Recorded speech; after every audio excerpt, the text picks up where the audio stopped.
Video, video from Cinna Summary, SkyLord Reactions, and SkyLord.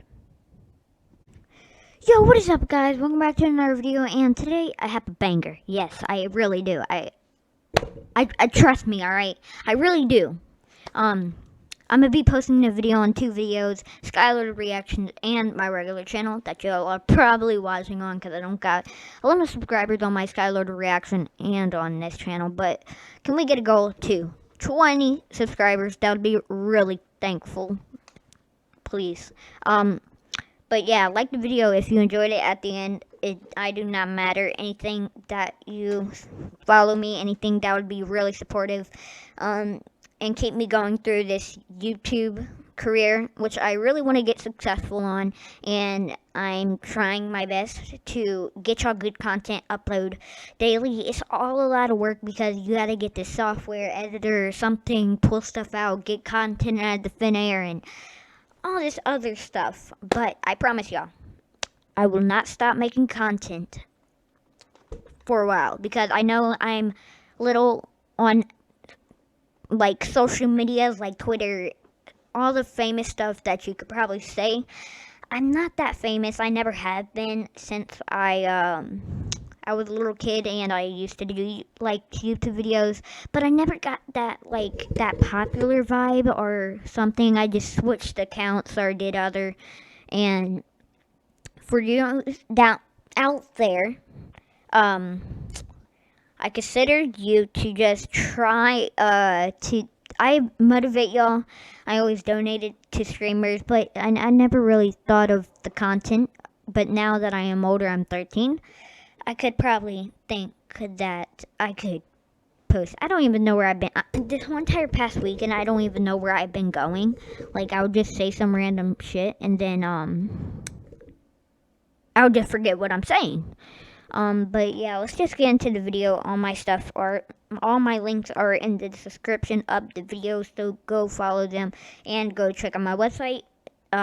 HTTP, I'm not even going to spell it, but yeah, it's all linked in the description and in my About Me on my YouTube channel, which I doubt y'all are going to probably see.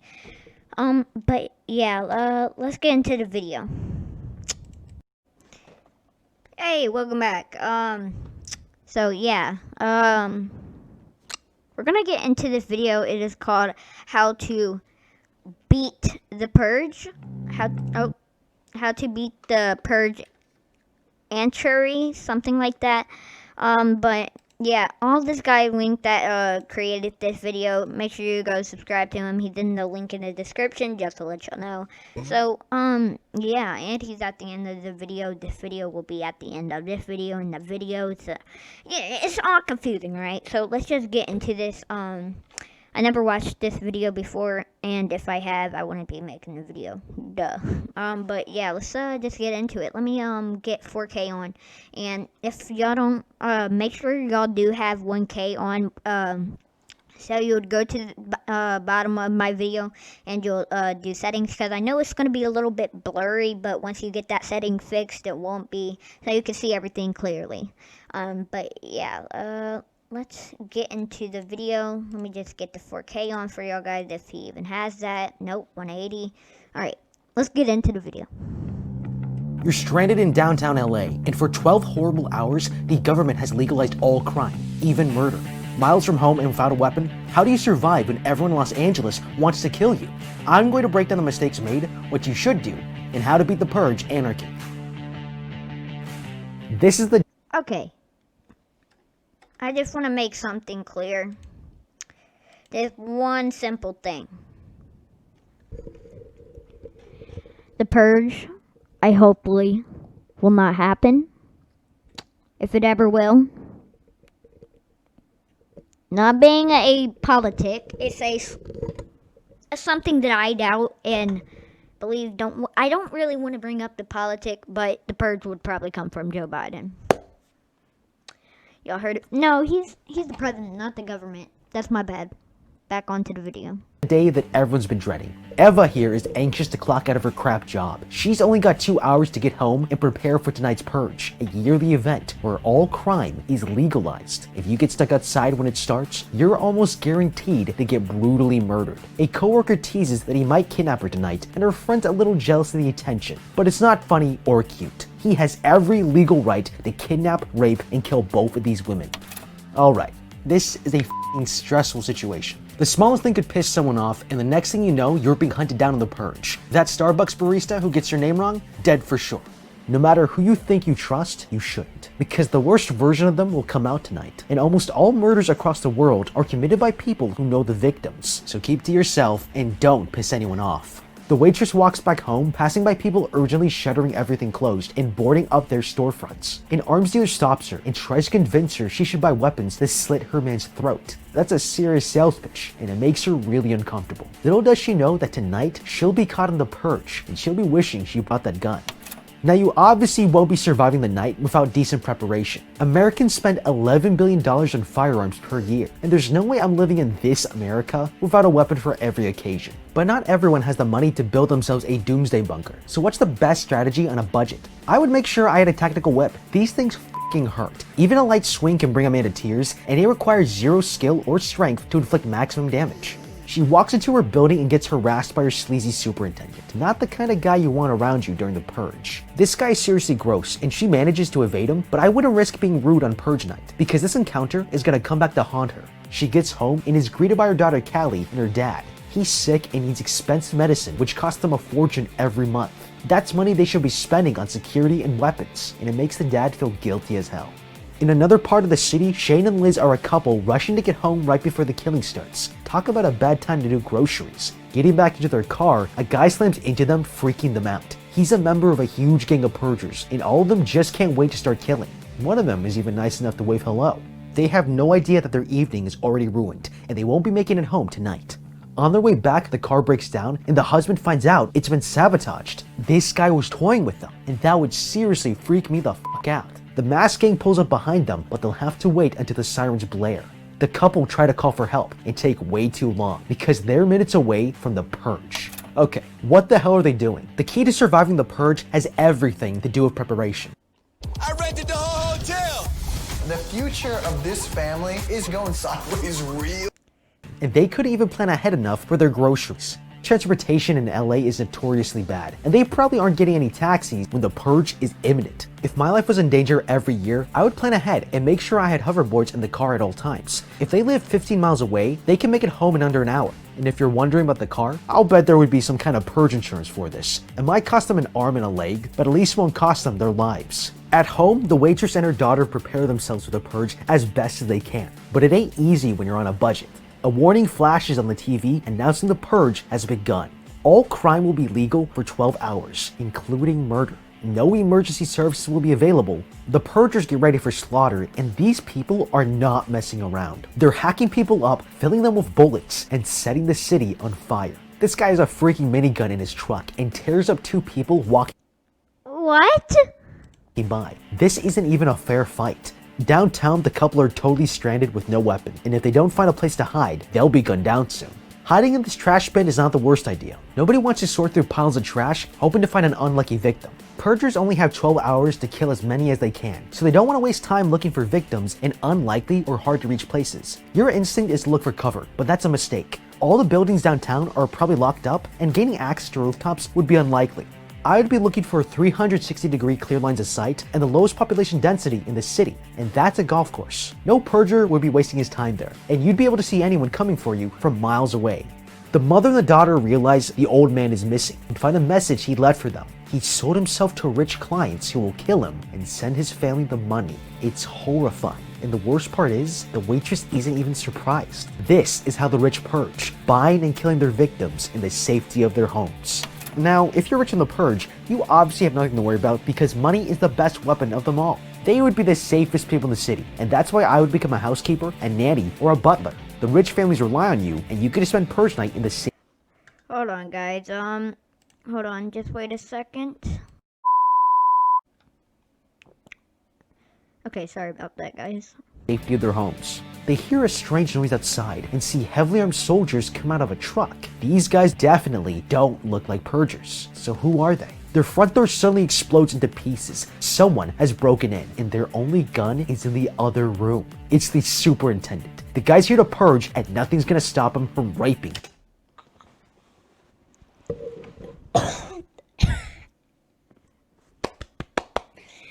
and killing them both, and not necessarily in that order.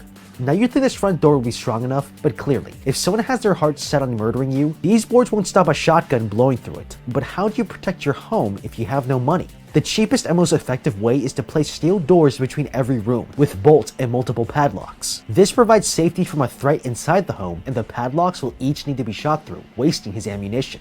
Guns would likely be cheap in this dystopian nightmare, so I'd have one secretly planted in every room. But they didn't take it seriously enough, and now they only have one option left. The mother begs him to leave her daughter alone, offering herself instead. He starts licking her face, but his quality time is interrupted by some noises outside. He goes to investigate and gets absolutely riddled with bullets. The two women hide in a closet and see soldiers come inside, looking ready to kill any survivors. They wait in terrified silence for the men to leave, but the closet door is thrown open.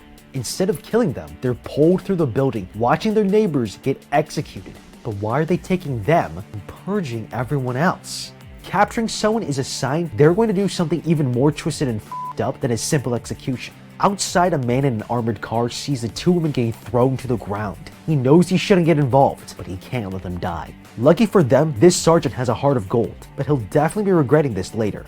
The divorced couple appear and spot the man's car. Taking cover, they realize the doors are unlocked and climb in to hide. Now, I'd immediately be trying to hotwire this thing. We've all seen it done in movies, but the truth is, since 2004, cars are virtually impossible to hotwire due to advanced computerized locking chips. But they still have a chance to steal the car and escape, because this man left his keys in the ignition, and they don't even bother to check. Shameful. The sergeant ambushes the soldiers, sweeping through the ranks, and shoots that minigunner guy in the face. This guy is a total badass. Once he's sure the area is clear of hostiles, he takes the woman with him to his car.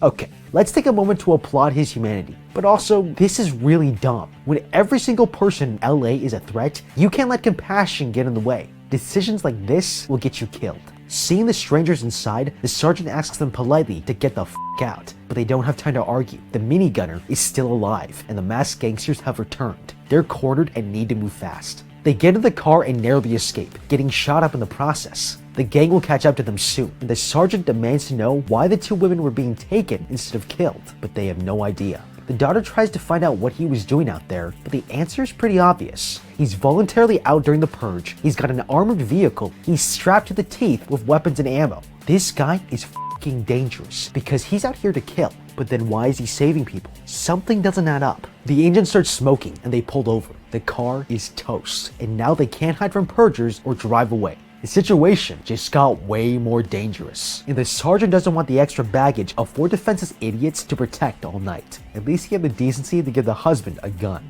Nothing they say will change his mind until the waitress promises she can get him a car, but only if he gets them to her friend's house safely. He agrees to the deal, and she calls her friend to tell her they'll be coming over. But first, they have to get through the purgers. Their plan is to go down 5th and cut through the business district to avoid all gangs. Okay, already this is the worst plan ever. 5 people and 2 guns is a recipe for disaster. They're too vulnerable in the open streets, especially when there are snipers perched above them. Fortunately, LA has an epic underground tunnel system that was used during the Prohibition era. The King Eddie Saloon's basement is a part of the tunnel network, which is 2 blocks away from them. Under the city, there's a tunnel that connects the King Edward Saloon all the way to City Hall. They could try to break in and use the underground tunnels to hide out for the night, or resurface behind the Hollow Records on Temple Street using the staircase. Those masked thugs suddenly appear, chasing a victim down and throwing him into their ice cream van before driving away. It's not exactly normal purge night behavior, and it's honestly even scarier than being killed. Who knows what they might have planned, and they might not release you when the purge is over. The husband suggests they can take a shortcut and walk straight into a trap. He activates a blaring alarm and is dragged down the street. That's the worst thing you could ask for. Now every purger is coming for you and you have nowhere to hide. The sergeant fights them off and tells the husband to shoot the wire off quick. This is a lot harder to do and would waste a lot of ammo. It would have been a lot smarter to place the wire against the curb and shoot it at an angle so it won't ricochet back at you and you'll have a better chance to. Gosh, dude.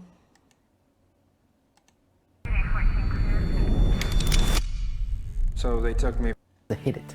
The husband frees himself and the group cuts through an alleyway. They only need to survive for 6 more hours, but it's going to get way more intense. An anti-purge resistance has hacked the billboards, calling on people to rebel against the government. They're going to be making a big move tonight, and these guys will be caught in the middle of an all-out political purge war.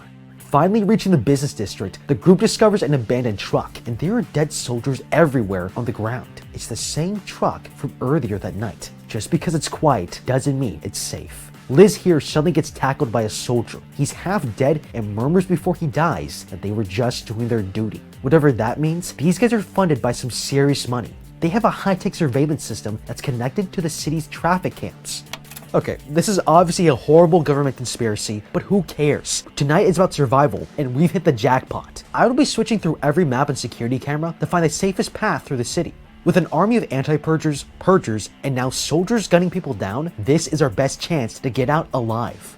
I take all the weapons, vests, and ammo and leave. With this much machinery, trust me, somebody's coming back for it, especially when it might reveal a government conspiracy.